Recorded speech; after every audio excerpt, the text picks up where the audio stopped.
From hotspots and hidden gems to lots of local flavor, it's your guide to LA the unscripted way as we reveal some unique places to hang out.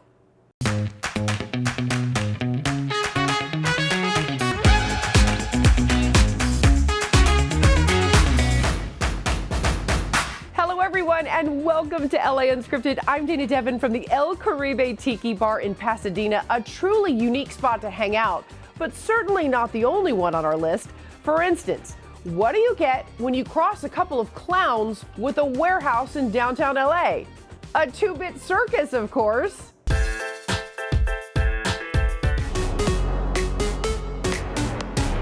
My name's Brent Bushnell, co-founder of 2-Bit Circus, and I'm revealing the world's first micro amusement park located in downtown Los Angeles. Popcorn. Cheers. We just made up the term a micro amusement park, and the idea is, small compared to an amusement park, but still huge for an entertainment complex. And then, like a carnival, like an amusement park, lots of different things that you can do all over. So the story rooms, our game show, the carnival midway, the arcade, the VR, lots of different zones. Brent and I are really inspired by a couple of different classic forms of entertainment. Classic video games, classic carnival games, and technology. And we really wanted to marry all those things together and create experiences like no one has ever had before that bring those pieces together. Good. My co-founder Eric and I are both engineers. We started collaborating, making interactive art that we could take to parties, and then the art turned into games, and all of a sudden we were doing huge events for Amazon and Intel, and as this traveling nerd circus. We're both trained clowns. In addition to doing all those big events, we finally said, let's do our own event. So we took over this huge building, 50,000 square feet in the Arts District, and started filling it with all of our stuff, stuff that friends of ours had made, and just got collecting more and more fun things until we opened in 2018. A lot of these things are one-off. This is the only place they exist on planet Earth. Either we made it from soup to nuts, or friends of ours, we worked with them to adapt their stuff for public. The Carnival Midway is all about social play, multiplayer games. We have these big track balls, and those are actually the balls that a clown will walk on in the circus. So we have a lot of multiplayer virtual reality. Hyperdeck, this is a 4-player virtual reality experience, but there's wind that blows your hair back, the floor vibrates.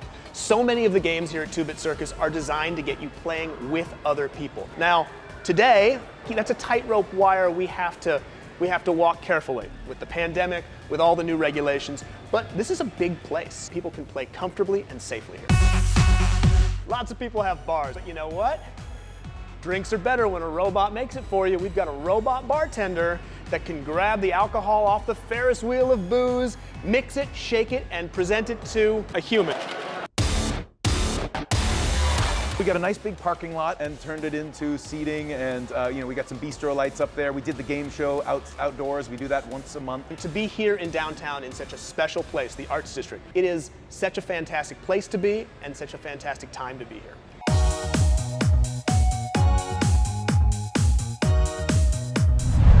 Such a fun spot. All right, now if sports hangs are your thing, then you have to check out the new Top Golf in El Segundo.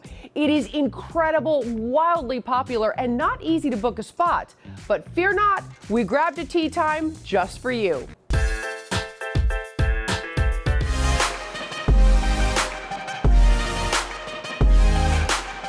We're growing the game everywhere. We make it non-intimidating, it's fun. There's many different ways that somebody can come work on their game. If they're beginners, expert, it doesn't matter, we're for everybody.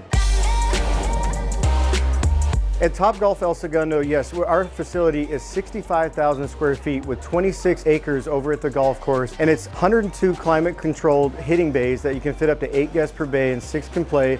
We have 3 different bars, 1 on each level. This is so nice. So if you want to watch some tennis and you want to watch Wimbledon, you want to watch it on this TV. That's exactly right. You see kids here, you see families, you see business professionals, and you see pros occasionally practicing here as well. So it's a great combo. Boom. See the difference? That was so much See the better. difference? Top golf, it's target-oriented practice, and that's what top and top golf means. And we have different targets all the way from 25 yards up to 220 yards in the trench. And Top Golf scores in all targets. And another cool technology that we have is Top Tracer. We have these high-tech cameras that are on the venue that break down the speed, trajectory, and angle of your golf ball. So we have these neat courses like St. Andrews and these virtual golf courses. And we have something called Angry Birds, which is cool. Tell me how it all started. Yeah, I love to say this story because we evolved off an idea and a golf ball. It was two brothers, they were twins in the United Kingdom a little over 20 years ago. We're coming up with a fun way to track their golf ball, and they came up with that RFID microchip in the golf ball, and now we've grown to over 70 locations around the world.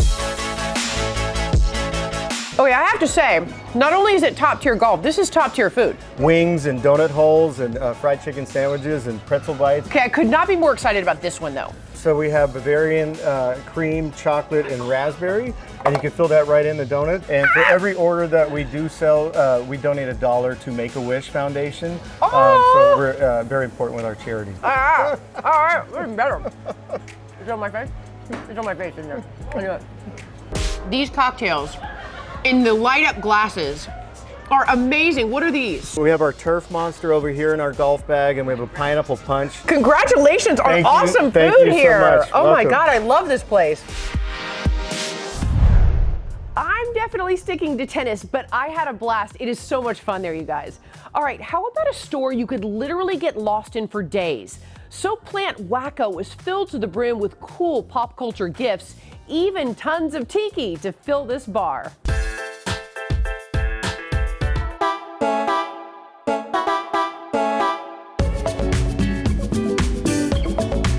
I would call this a cornucopia of pop culture, a supermarket of visual and retro gift items. This is what I like to think of as the ultimate gift store.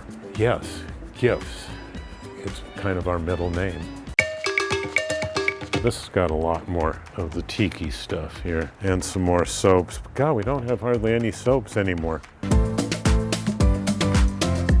We founded Soap Plant, my mother and I, in 1971 in June. Wacko and La Luz de Jesus were later creations that came along in the 80s when we were on Melrose Avenue. This is the original sign from Melrose Avenue that was put up in, I believe, 1984 when it was right next to the soap plant.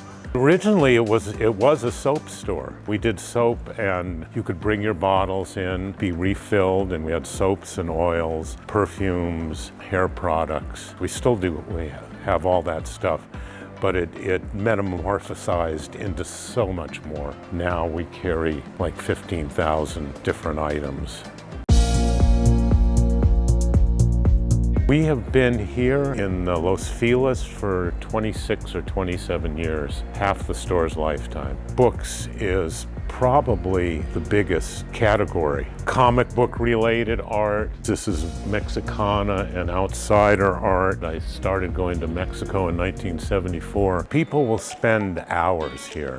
I mean, it can literally be entertainment. I happen to call it the second happiest place on earth. We sell a heck of a lot of socks. Novelty socks. The retail space is approximately 4,000 feet. I actually used to come into this building when it was a post office when I was quite young. I'm from Echo Park, born and raised in Los Angeles. I'm proud of it. It's what I've pretty much spent my life doing and creating. It's more than just a store. It's a concept and what I do, my life, basically. Coming up, get out your 70s, 80s, and 90s wear because we are throwing back retro drinks and amazing food when we come back.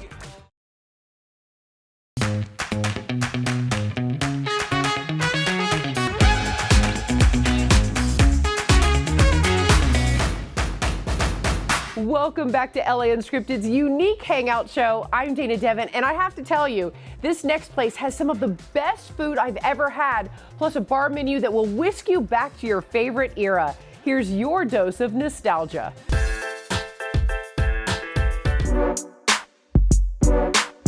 Wow, wow, wow. Oh, wow, wow. On Honestly. Wow.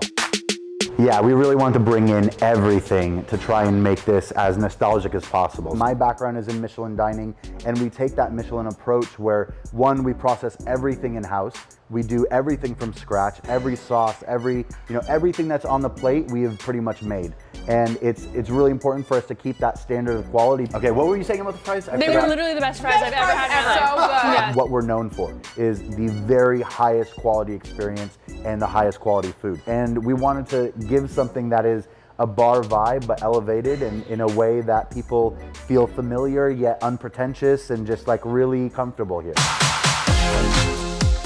I feel like after the few years we've been through as a country as a whole, that everyone deserves a little fun and a little experience that they can't get anywhere else. So just bringing some people together and providing them something that is really unique and something that they can be happy and hopefully make some new good memories. Oh, this is so good. We have such an amazing array of drinks and food items that you can't really get anywhere else. All right, so let's get started with some cocktails. Right now we're gonna go with our Woohoo. A spin off the Yoo-Hoo. This is the 70s right here actually. Nice. The chocolate espresso syrup. So this has a little bit of Bailey's, creme de cacao mocha, and then some vodka and a touch of creme de cacao regular as well. So we'll do a full pour of this. That gets a woohoo. She's right.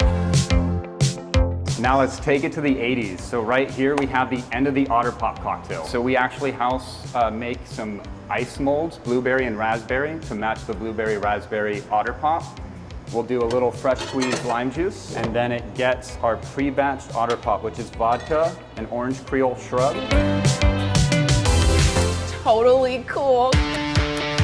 Now for one of my favorites on the menu, our Breakfast Club. We actually soak our milk we use for 4 hours with organic Cinnamon Toast Crunch to make it taste even more like the breakfast Stop it. cereal. I love Cinnamon Toast Crunch. Cereal, I This love it. cocktail is all alcohol. Nothing except booze went into making this. You know what it smells like? What? It smells like Teen Spirit.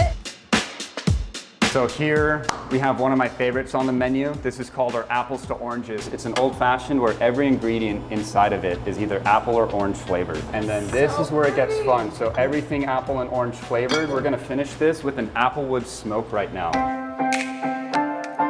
Oh my God, it smells so good. Smell it. It smells like a campfire. Oh my God, that is so good. Wow. Wow, Chris. So we have a beautiful Kumamoto oyster. This one has a furikake sabayon in it, made with brown butter. Furikake Sauvignon. They literally made snow. Cheers! This is so fun! Furikake. Oh my God. It's the elevation of like something so simple that I think does really well. And then not only is it nostalgic, but it's like creating a whole new memory for you where you're like, it's the best damn fish and chips that I have ever had. This is the Kobe toast. There is shaved A5 Kobe Wagyu, which is from the Mizaka, Japan. I only eat A4 Kobe. I'll go for it. Honestly, I cannot believe I'm in a bar having food this good. Next, I want to go into the fish and chips because I feel like you guys will absolutely love them. This is not your traditional fish and chips. I've had fish and chips at a number of places, but this by far, this might be number one now. Hard to beat. And we can't overlook these fries. Oh my God, the fries, you guys. That's a subject all on its own. 2.5 day process right there. What? Yeah. Wow. Did you guys coordinate In that? stereo. The first restaurant that I ever worked at in fine dining was here in Santa Monica. The most amazing memories that I have in LA are in Santa Monica, and you know, the neighborhood here is incredible. We're right on Pico between Euclid and 14th. It's just such a beautiful little location. We're gonna move on to the lobster roll. Very light, very refreshing. All those herbs coming through. This is one of my favorites too. Chris, I'm not lying when I say this has been 10 out of 10. Yes. Wow. I'm not even kidding. We kept the 10 out of 10 after the Oh oysters. my God. Cheers to that. So good. And we'll be back with a funny trip down memory lane and one of the coolest places on the Sunset Strip to hang out for 50 years running.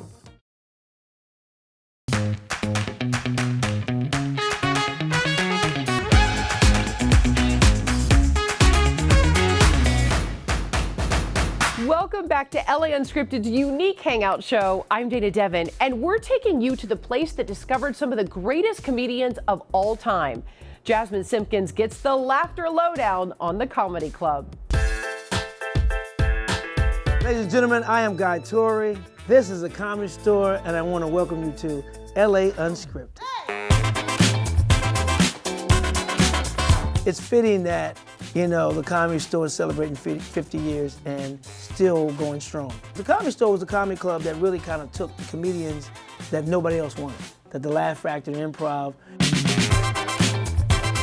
didn't fit in their structure. You know, more buttoned down and more, but the Comedy Store was like, we're House of Nuts, House of Misfits. So you look at some of these names on this wall, there were those type of comedians. This was the first room when Ciro's, the restaurant, closed and the Comedy Store came in. It was just one room, and this was the first room, the original room, which is still pretty awesome. This is Mitzi Shore, who, you know, owned the Comedy Store, who unfortunately has gone on to the big stage. And she used to sit here, and this was she would scout talent.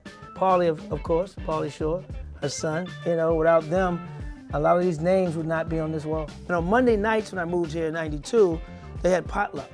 You come at 3 o'clock, and Chewy, you know, would come out, big security guy named Chewy would come out and have a hat with numbers in it. And you pick numbers. And whatever number you pick, that's the order you went up. You know, that's your time slot. One time I had to follow Howie Mandel, and he had the room on fire.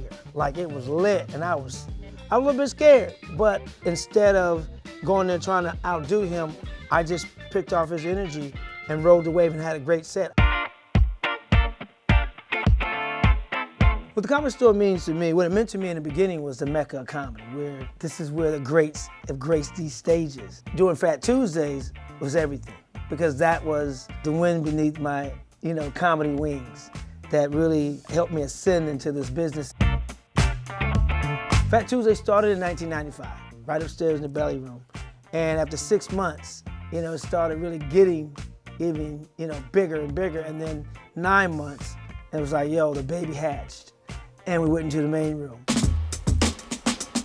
Everybody came to this room. I mean, I'm talking Shaq. His favorite booth was, you know, over there. And Dwayne "The Rock" Johnson would sit right there. Prince would, you know, slide in and sit in this side. Eddie Murphy, that was Eddie Murphy's favorite booth as well. I think it was one of the most important comedy shows, period, because what it meant to not just Los Angeles and the healing of the city after the Rodney King riots, but what it meant to the comedians who had a chance to perform at a world-class comedy club. Nick Cannon, Kevin Hart, Chris Rock, Dave Chappelle, you know, they would drop in and do, you know, guest spots. Richard Pryor, Eddie Murphy, Chris Tucker would come and perform, my brother Joe Torre. Cedric the Entertainer would come. How good does it feel now after having this amazing career, having it all kind of documented with this amazing documentary called Fat Tuesdays? You know, I get chills when I think about it because,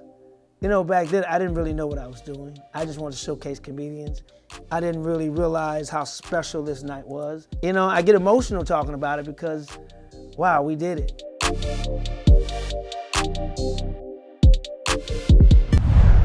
Now, perhaps the ultimate unique hangout that'll have you screaming, "What a drag!" for all the right reasons. Grab your sequins and wigs, because we're hitting Hamburger Mary's.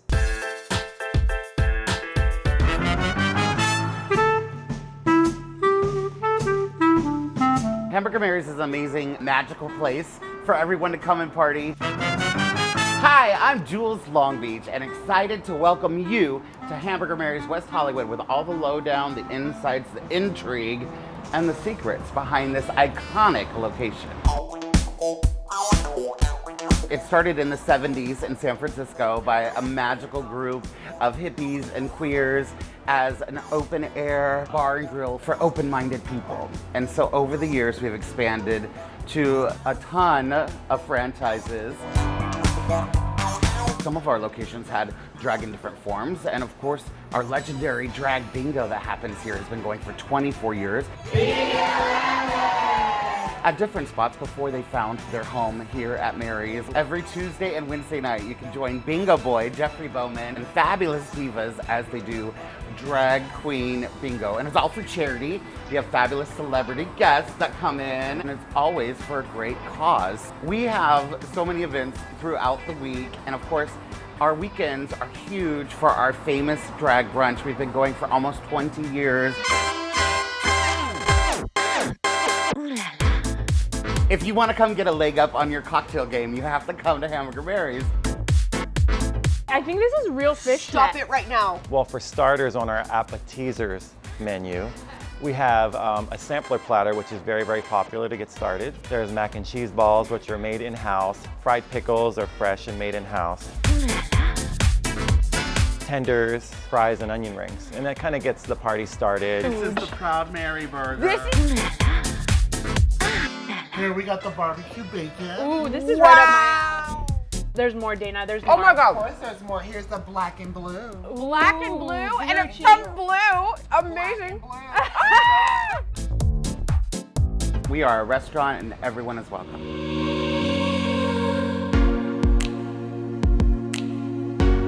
So Hamburger Mary's West Hollywood has been in the heart of WeHo for 20 years now. We're so excited to be celebrating our anniversary. And it's really like the home spot. We love welcoming in organizations across the board to celebrate their pride with us. How are we ever gonna eat all this food? I have an idea. What? Queens. Hamburger Mary's welcomes everyone, whether or not you're in fabulous drag. We have all the party waiting for you. Cheers! Cheers! I had the best time there. Love Hamburger Mary's. All right, that is all the time we have for tonight. Thank you so much for joining us, and send us your favorite unique hangouts so we can add them to our list. We'll see you next time, everyone. Good night.